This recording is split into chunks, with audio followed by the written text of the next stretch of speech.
following video details the contents of a Department of Defense document entitled Internment and Resettlement Operations, also known as FM 3-39.40.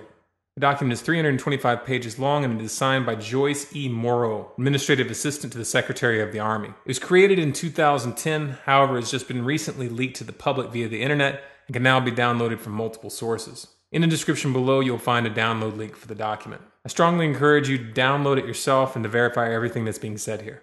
The document outlines military procedures for internment and resettlement of civilians, and it describes the layout and the administration of these internment camps. It clearly states on page 38 that it applies within U.S. territory, and it specifically addresses the detainment of U.S. citizens, as is indicated by the identification procedures for new prisoners on page 146, which states that social security numbers are to be recorded alongside their photograph and fingerprints.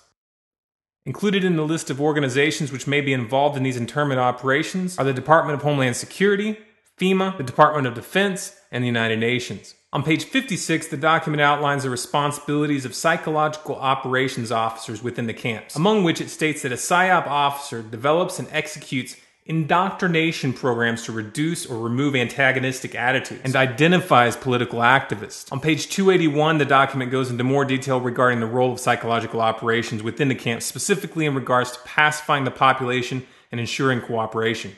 On page 238, it gives the conditions for the use of deadly force in such camps. Among the justifications for lethal force, it includes to terminate an active escape attempt. That point right there should make it clear that these camps are not benevolent disaster relief type facilities. On page 244, the document calls for the use of snipers during riots to, quote, scan a crowd and identify agitators and riot leaders for apprehension and fire lethal rounds if warranted.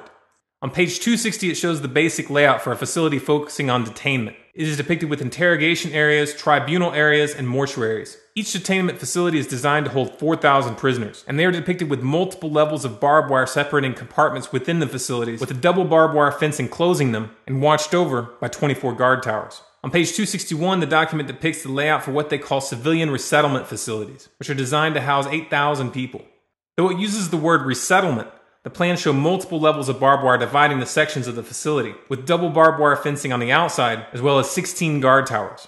On page 262, the layout for facilities designed for what they call non-compliant prisoners is shown. These camps are designed to hold up to 300 prisoners, they have 3 interrogation centers, and are guarded by 13 guard towers. Now, if there's any question whether these plans are active or just theoretical, this should be settled by the fact that the U.S. Army has been running ads for job positions in these camps since 2009, and apparently, they're still hiring. Once again, if you look in the description, you'll find all the links you need to verify this information. It's important to note here that this document was created in 2010, which was under the Obama administration, and it predates the NDAA of 2012, which authorized military detainment of U.S. citizens. This clearly shows a long-term agenda at work. If you believe that this is important information for people to know about, then please share this video with as many people as you can. Share it on Facebook and on Twitter. Send it in emails to friends and family. Especially send it to anyone you know within the police and military. A smart strategy would be to download the PDF yourself and email it to people as an attachment with a link to this video so that they know how to navigate the document.